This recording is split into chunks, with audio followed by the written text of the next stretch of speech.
Student welcome to YouTube study myself Dinesh Yadav. आज की इस वीडियो में यूपी बोर्ड कक्षा 12 के बच्चों का केमिस्ट्री का मोस्ट इंपॉर्टेंट क्वेश्चन लेकर आ चुके हैं। जितने भी बच्चे बोर्ड एग्जाम 2022 या फ्यूचर बोर्ड एग्जाम की तैयारी कर रहे हैं, ये क्वेश्चन जितने भी मैं बताने जा रहा हूँ, इस क्वेश्चन को अगर अच्छे से तैयार कर लेते हैं तो इसमें से काफी क्वेश्चन आपको बोर्ड एग्जाम में सीधे सीधे टकराएंगे।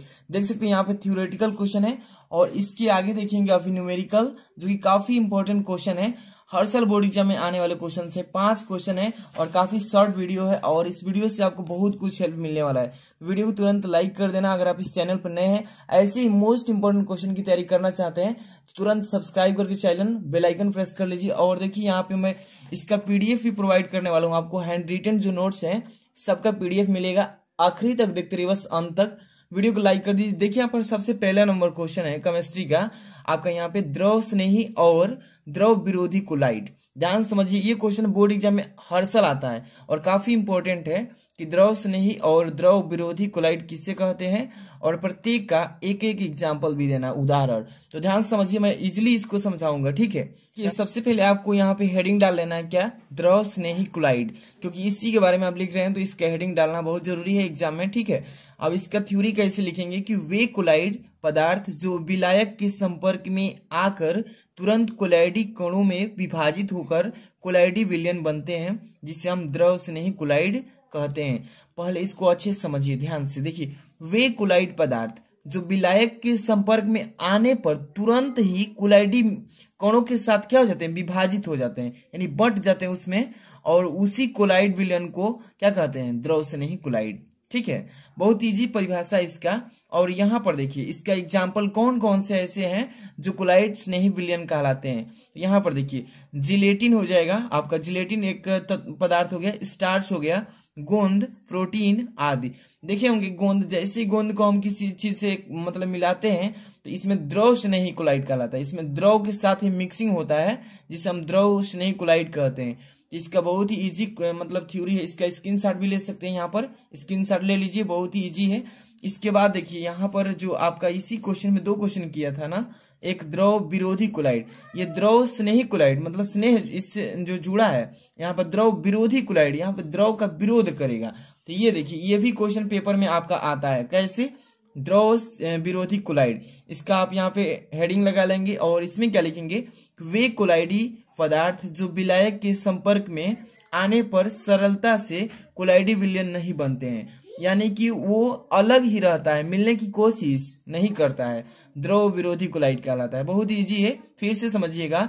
वे कोलाइडी पदार्थ जो विलायक के संपर्क में आने पर सरलता से कोलाइडी विलयन नहीं बनते हैं, द्रव विरोधी कोलाइड कहलाते हैं, ठीक है ना। बहुत इजी है। अब इसका एग्जाम्पल बोला है ना, तो एग्जाम्पल भी देख लीजिए।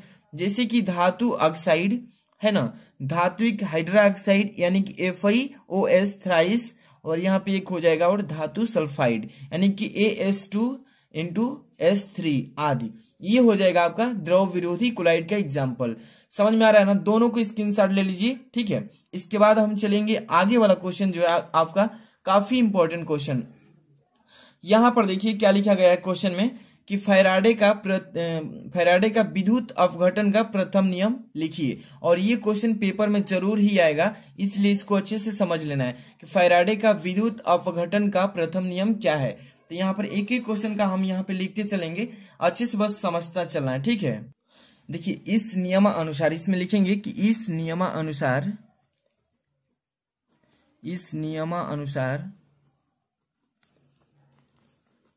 नियमानुसार विद्युत अपघट्य, यहां पर लिखेंगे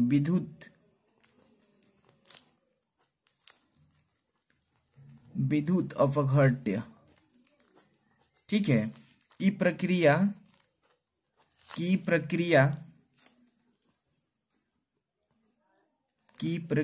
में किसी इलेक्ट्रोड, लिखेंगे किसी इलेक्ट्रोड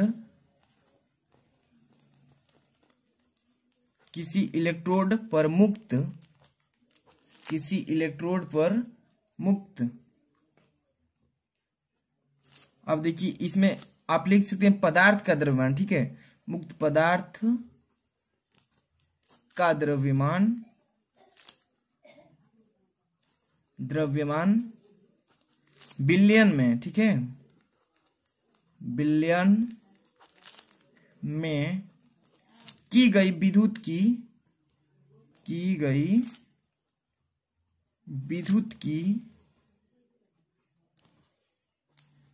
विद्युत की मात्रा, ठीक है, की मात्रा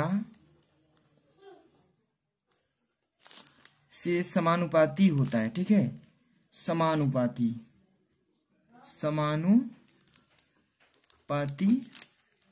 होता है, ठीक, जिसे हम क्या कहते हैं, फैराडे का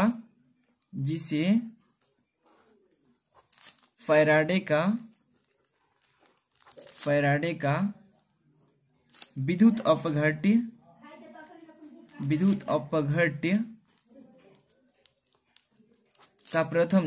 का प्रथम नियम कहते हैं, ठीक है।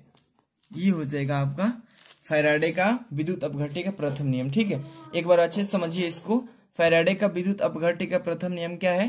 तो इस नियमानुसार विद्युत अपघट्य की प्रक्रिया में किसी इलेक्ट्रोड पर, कोई भी इलेक्ट्रोड हो, ठीक है, किसी इलेक्ट्रोड पर मुक्त पदार्थ का द्रव्यमान बिलियन में की गई विद्युत की मात्रा से समानुपाती होता है।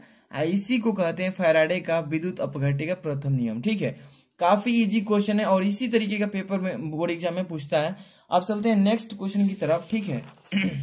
यहाँ पे देखिए नेक्स्ट क्वेश्चन आपका है, यहाँ पे क्वेश्चन न्यूमेरिकल टाइप का है, ठीक है। तो पढ़ते हैं क्वेश्चन क्या लिख रहा है इसमें कि CuSO4 विलयन को 2.0 एम्पियर की धारा से 450 सेकंड तक विद्युत अपघट्य किया गया। कैथोड पर निक्षेपित कापर के द्रव्यमान की गणना करना है, जहां पे कापर का संख्या दे रखा है 63 है। काफी इजी क्वेश्चन है और बोर्ड एग्जाम में ये आने वाला है।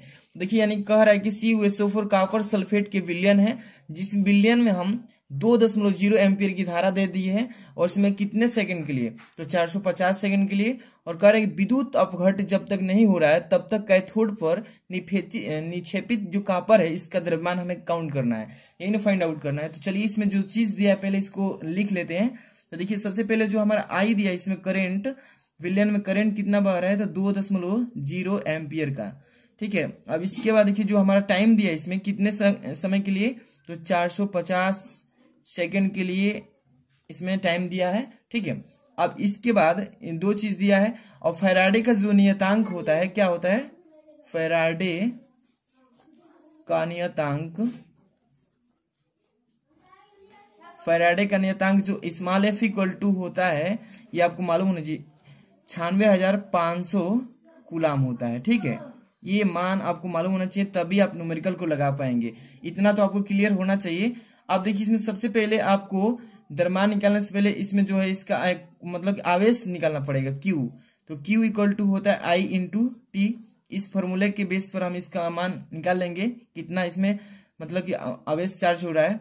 तो यहाँ पे देखिए 2.0 गुणे T कितना है? 450 से इसमें मल्टीप्लाई करेंगे, 450 दूनी के 900 कूलाम, ठीक है। इतना आवेश इसमें चार्ज हो रहा है। अब देखिए इतना हमारा आ गया Q का मान। अब देखिए कापर का तुल्यांकी भार निकालेंगे। यहाँ पे जो हमारा Cu दिया है ना, इसका कापर का तुल्यांकी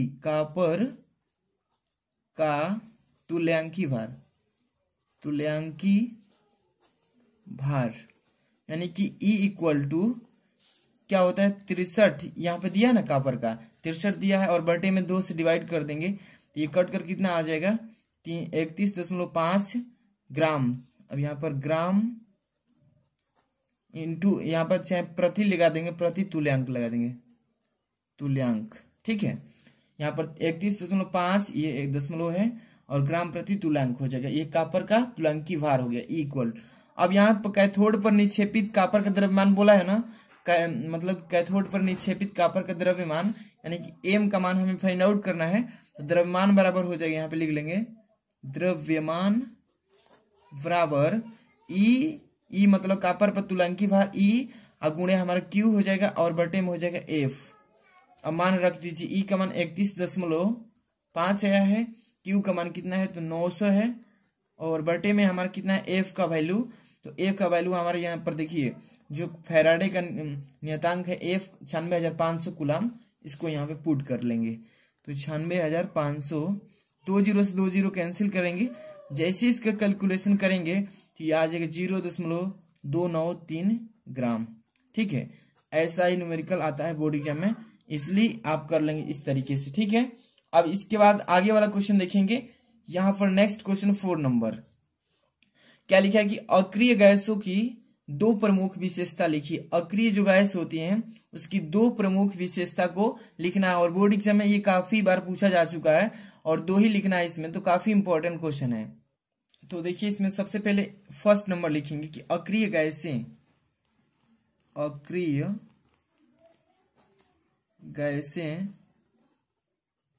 साधारणतः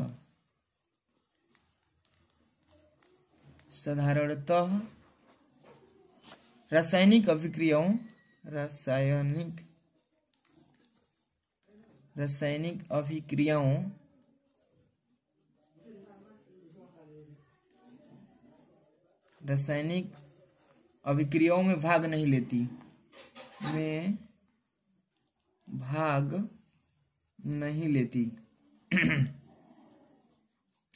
है। ठीक, देखिए अक्रिय गैसों की 2 प्रमुख विशेषता पूछा है ना। फर्स्ट नंबर, अक्रिय गैसें साधारणतः रासायनिक अभिक्रियाओं में भाग नहीं लेती, फर्स्ट नंबर हो जाएगा। दूसरा लिखिए समस्त अक्रिय गैसें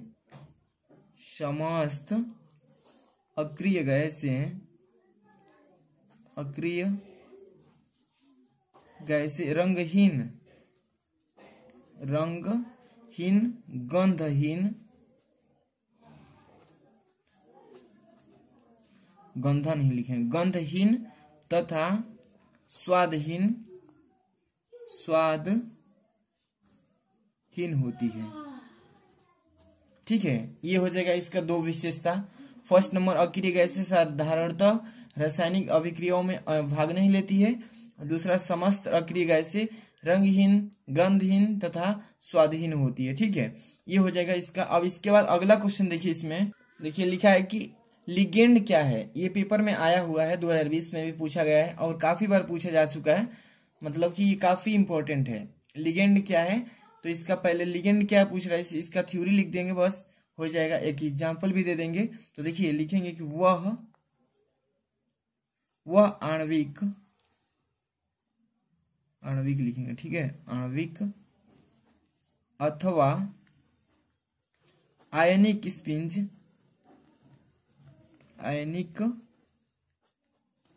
स्पीसीज लिखेंगे, स्पीसीज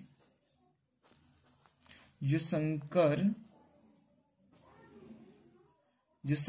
यौगिक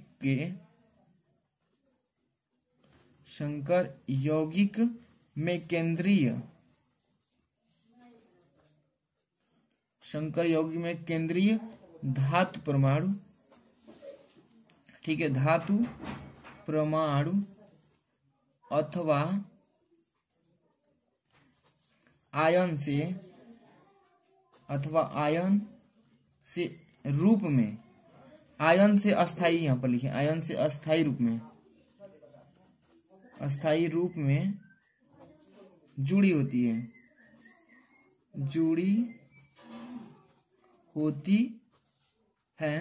जिसे लिगेंड कहते हैं,